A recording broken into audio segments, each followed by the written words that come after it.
Bismillah ar-Rahman ar-Rahim.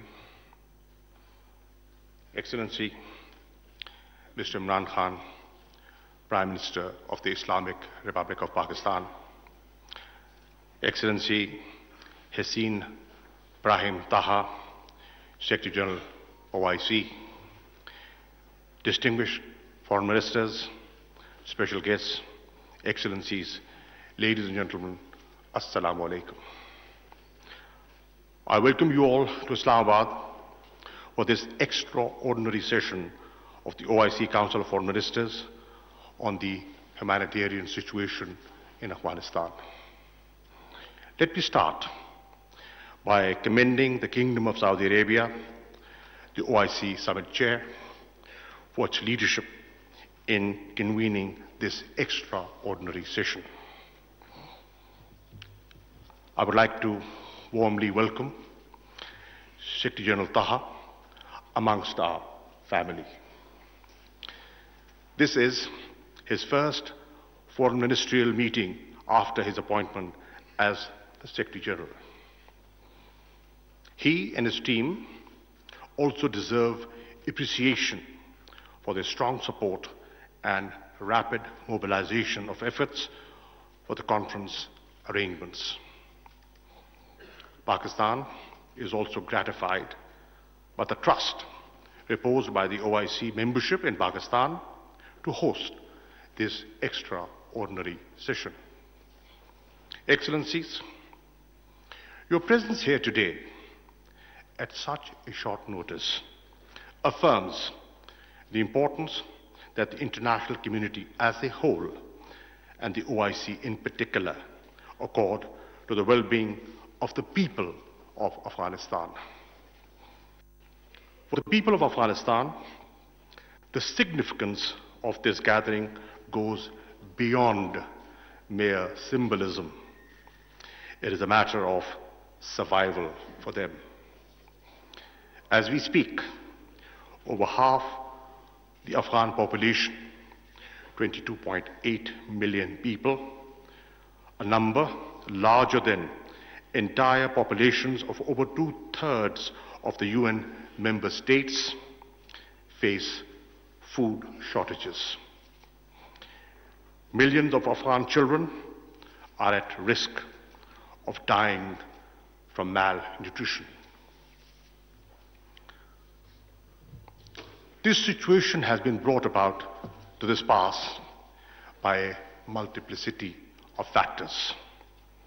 Prolonged drought, years of conflict, poor governance, and Afghanistan's excessive dependence on foreign aid. You would recall that Pakistan hosted the first extraordinary session of the Council of Foreign Ministers in Islamabad in January 1980. 41 years on, Pakistan is again obliged to host another extraordinary session to discuss the ongoing humanitarian crisis in the same country. It is unfortunate that the hardship and suffering of the Afghan people has not eased. The OIC, since the very beginning of Afghan crisis, has stood firmly by the people of Afghanistan.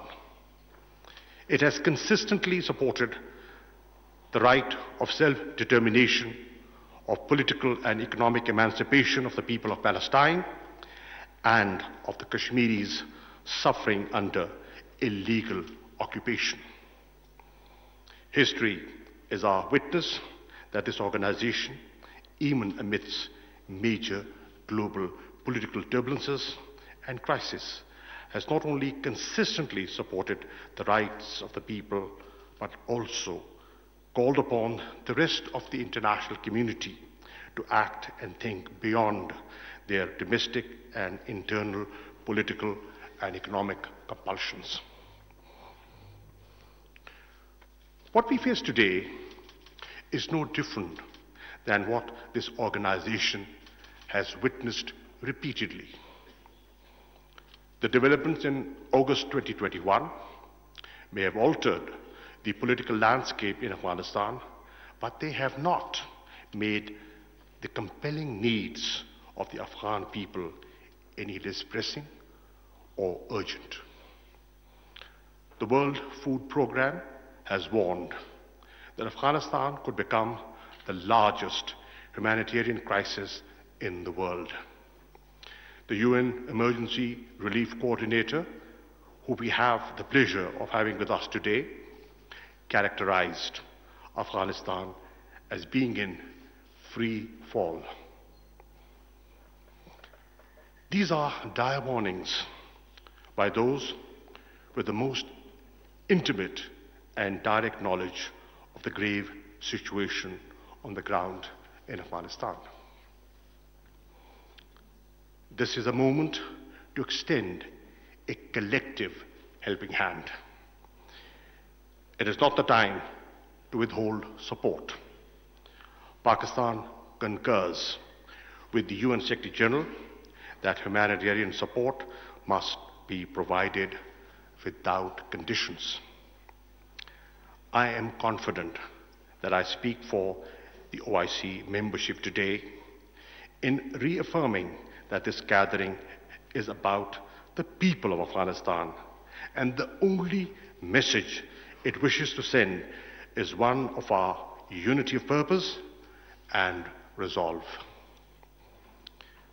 On its part, Pakistan has demonstrated that its approach towards Afghanistan is guided by the urgent humanitarian concerns.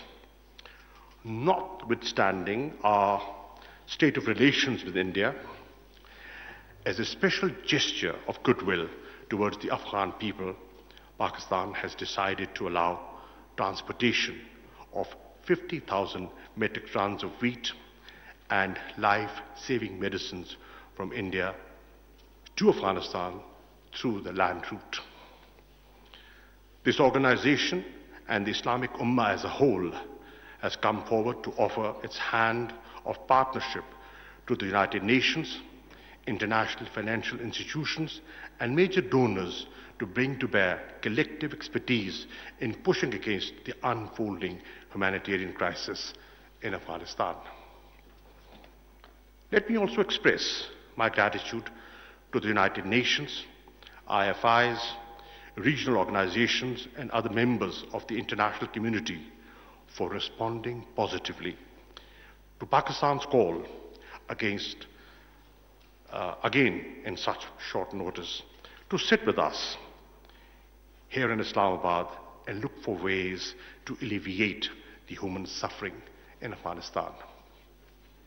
Ladies and gentlemen, as an immediate neighbor, Pakistan is a witness to and is maximally impacted by the growing humanitarian travails of Afghanistan. We cannot ignore this reality. As the situation stands, we cannot rule out the danger of complete economic meltdown in Afghanistan. The Afghan economy is likely to witness a contraction of 30% within a year unless the tide is stemmed.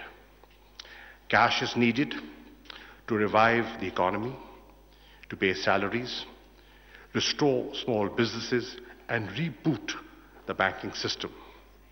There is no money available to pay for energy, food, medicines, and other essential supplies. The consequences of a major humanitarian crisis and economic collapse in Afghanistan will be horrendous.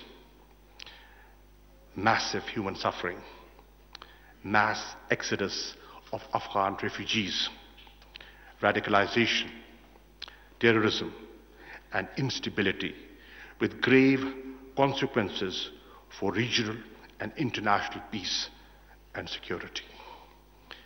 We must not allow this to happen. Ladies and gentlemen, for its part, Pakistan is doing all it can to help our Afghan brethren. We have committed $30 million in assistance to Afghanistan, humanitarian Assistance of around 1,700 metric tons of relief goods has already been provided. Our efforts are inspired by an abiding vision of solidarity and goodwill for Afghans. No other country stands to gain more from peace in Afghanistan than Pakistan.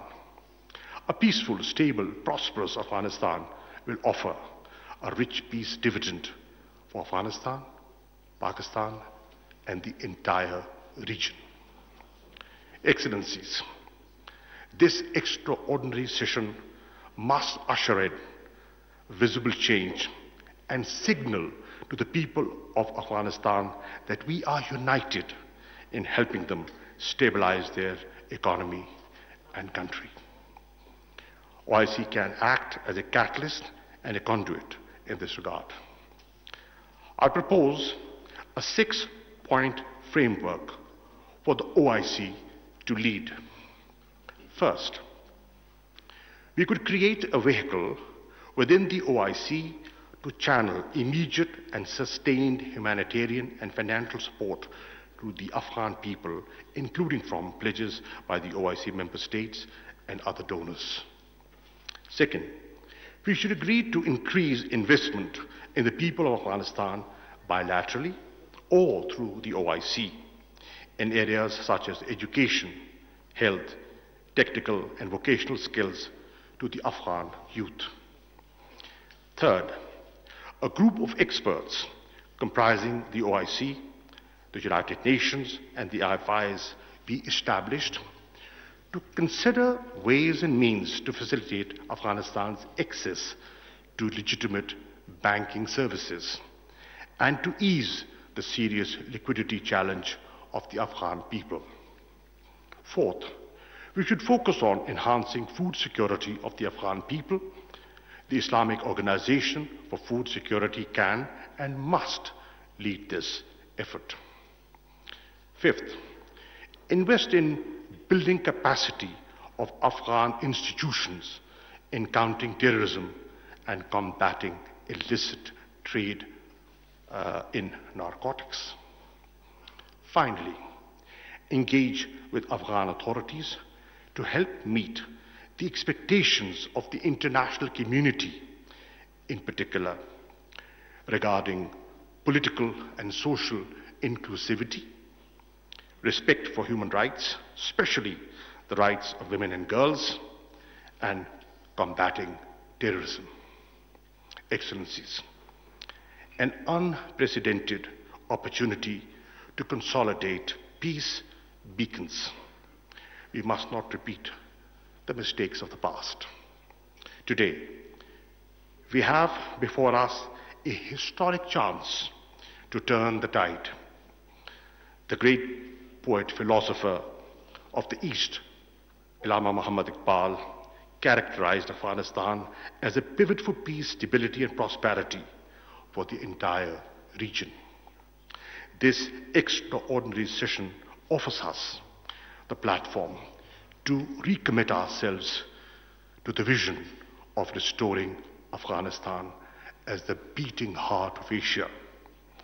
We must seize this historic opportunity. I thank you.